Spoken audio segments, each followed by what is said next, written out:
What's up guys, Ace the Cheapster here, back with another video. So I think driver pay has got to be one of the biggest problems I see in the comments of my videos that people complain about. And I totally get it, because it sure seems like with delivery apps, nobody's very happy with the pay. The customers aren't happy with how much they pay, the drivers aren't happy with how much they get paid. Now this kind of thing is something that Drew Gooden kind of talked about in a video that he did a while back that I actually did a response to, that you guys can check that out if you want to. But I think the biggest area that people have issues with comes down to the pay for the drivers and the pay that the customers are paying. And after 4 years of working with some of these food delivery apps, I've seen some of the biggest problems, as well as some things that could be used as solutions to the problems. And I've also seen many different ways it's been done across different apps and different times that they've had different pay models. So I think I know some of the problems they have and maybe some of the solutions that they can take to fix some of the stuff for drivers and customers. And of course, it's easy to just point fingers from here, be an armchair CEO, is that what it's called? But CEOs already have armchairs, so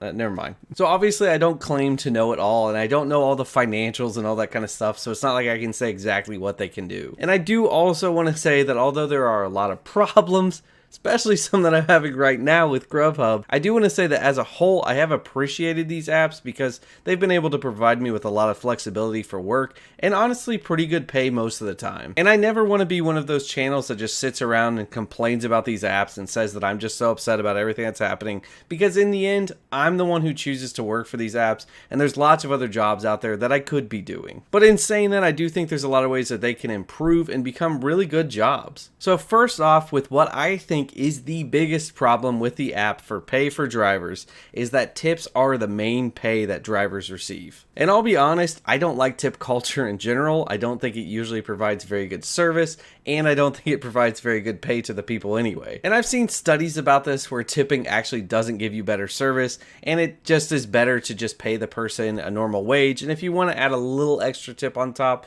that can be a good thing. But I think in general, the tipping culture makes things unreliable, and it can just really make things painful for the worker if you're trying to work so hard to get a good tip and then you don't get one because they don't really care if you did a good job or not. There's times where you can do everything right and just receive a crappy tip because the person just wants to not spend the money. So I think the whole tip culture thing leaves a lot of things up in the air, and I think in this situation with these apps, probably something can be done so that's not just relying on tips as much. I would also say, not to mention with these apps too, the tips are usually known ahead of time. They're tipped before the service is even done, so it really doesn't make sense as a tip anyway, because they're not tipping based on how well you did. So it's really more of a fee in the first place than it is a tip. And a lot of these apps, you can't even lower your tip to the actual driver, which is a good thing for us as drivers because people could try to play the system. So it really just doesn't even work like a tip in the first place. Yeah, they could give more of a tip at the end if they want to, but we all know that that rarely happens anyway. And yeah, the whole tipping thing can work pretty well in areas that are good, where people are going to tip well, but the whole tipping thing also makes it so that if people live in worse areas of the city, then they might not get a very good service, or they might just not get their food at all. And I will say, as a whole, usually if I'm in the rougher parts of town, there is going to be more trouble and usually less pay to take those orders. But I can't say that that is just the rule, because there have been times where I've gone to rougher parts of town and received some of the biggest tips I've ever had. So this causes a big problem with places like DoorDash, where they hide part of the tip and you can't see what the full amount is, because people might not want to go to those rougher areas because they might assume that there's not going to be a higher tip. So basically what that can mean is people who are out in those areas that might want to tip more and get their order, they might not be able to get their order at all because people just want to pass it up because they don't want to take the chance that it's going to be a bad order. So that causes a lot of issues there with that, and just as the app as a whole with tipping, there's a lot of issues. So I think for me, the solution would probably be if they just charge more fees and less rely on tips. Now, anyone ordering food as a customer obviously does not want to hear that. You don't want to hear that you're going to pay more fees, but the truth is you might already be paying some of those anyway. And if you're not, it probably just needs to be more expensive because it's not working out sustainably. Because I think the truth is these delivery apps don't charge enough for what the service is, because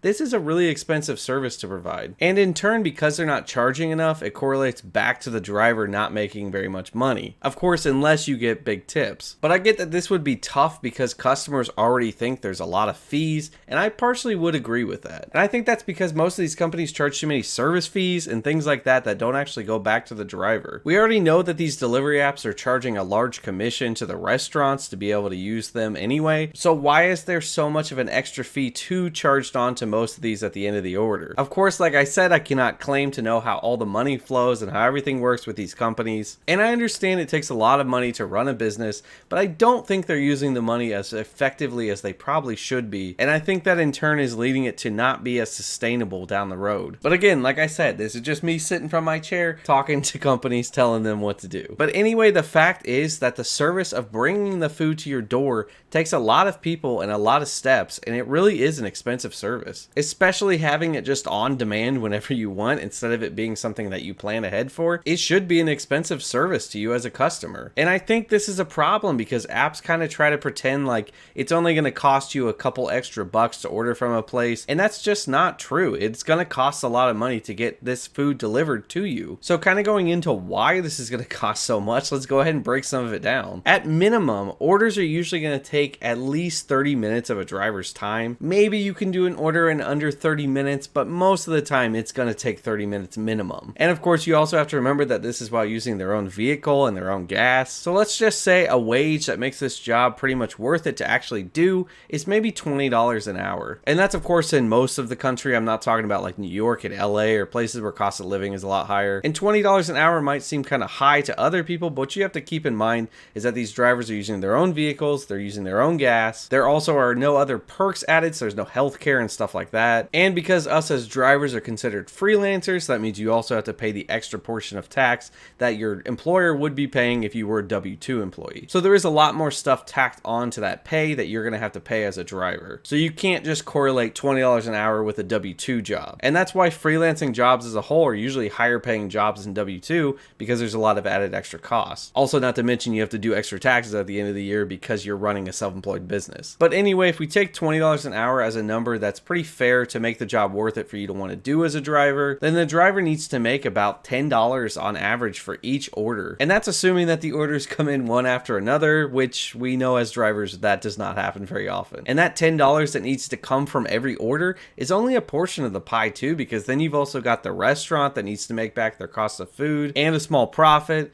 and you've got the delivery app that needs to be able to make money to be able to run the tech side of things and to be able to pay people who are supporting it. So there's just a lot of stuff that goes into getting that food to the customer's doorstep. So in truth, just as a rough number that I could set here, I would probably say it's about $12 an order just to make it worth everybody's time outside of the food cost. So it is not a cheap thing to get food from a restaurant to somebody's door on demand. So it would seem that the solution is to add more fees to make the order more expensive so the driver can have a better base pay. But wait, there's a problem there because you have the competition between all the other apps trying to compete with each other to win over the customer's business. And competition usually is a good thing between the companies, but right now, because all this stuff is still kind of starting out and not completely settled in, some of it is actually probably causing a little bit of an issue because all these apps are really trying to compete with the customer to get them to perceive that they have the lowest cost for their food. An emphasis on the word perceive because that's really what's happening. Because it may not actually be true that these companies actually have the lowest fees, because they like to hide them in things like raising the food cost on the orders, or maybe adding a service fee or a minimum order fee or things like that that just tack on at the end. So basically this makes for a lot of games being played between the apps, between the customers and the drivers. And this is where my inner boomer has to come out, and I would say that in this overanalyzed age of business, people have kind of forgotten that just because you can sneak in fees because it's going to raise your bottom line or whatever, doesn't mean you should necessarily do that. Because people eventually realize that you've snuck in those fees and they're not going to be very happy about it. And I think that this is what's leading to everyone being pretty much unhappy with the way that this all works. And in the end, somehow these companies are usually not even making any money. So it's all kinds of crazy, but in the end, what is the solution then to all this? I would say what most people don't realize is in the end, customers are paying $10 to $20 just to get their food delivered, even if it's not just tacked onto fees, but because they're paying tips and all this other kind of stuff. So I think the better system would be to have a higher base pay for the driver that's not so reliant on the customers giving a bunch of tips. So in turn, for the customer, that would mean charging a higher fee right from the get-go. So it's not all hidden. It's not like reliant on you having to pay a bunch of tips to the driver. It's just there right from the beginning. So it could be a situation where you say, hey, I want to order some Chipotle, but I know that the fee is going to be like $12 for me to order it. And that may not be worth it to you. That might cost too much, but that's kind of the point. It is an expensive service and it should be seen as one. And if you don't want to pay that extra service fee, then I guess you just probably shouldn't order that. This is an expensive service, and the only way I can see this ever working out long term is if they start charging more money. And then if people still want to pay it, then pay it. And of course, I think there are some other solutions we could go down for making it cheaper for customers, like having it scheduled to be delivered at a certain time instead of on demand, or having bigger orders so that you can cut down your fees on that. But for the situation of somebody just ordering maybe a $10 to $15 meal on demand right when they want it, that's maybe far away too from that restaurant, it should be an expensive thing. I just don't see any other way that this works out, because there has to be the money to go around to the people doing the work. Or else why would people continue to do this work? They'll eventually quit. But anyway, I know this isn't 100% the answer, and there's probably a lot of things that I'm missing or things I don't fully know about the companies themselves, but I definitely think that the system can be improved, and there's definitely some big steps that could be taken to make it a better experience for the driver and the customer. I think more transparency with fees for the customer, more sustainable base pay for the drivers, and recognizing that this service is gonna be an expensive one for small orders on demand will go a long way. Of course, like I said, it is always easy to just point fingers and say that this is a problem and this is how you can fix it. But these are just my ideas for ways that possibly things could be made better with the companies. So what are some ways that you guys think the pay issue can be solved? Let me know down in the comments. I'd like to hear maybe some of your ideas. But thank you guys so much for watching. If you guys liked it, remember to do the cheapest thing you can today. Tap that like button. Also subscribe to the channel for more content like this. And I will see you guys in the future. And remember, stay cheap.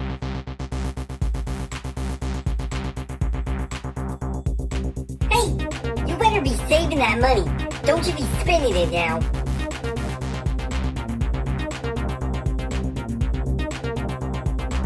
You're still here watching this? You might as well just subscribe. Why would you not at this point?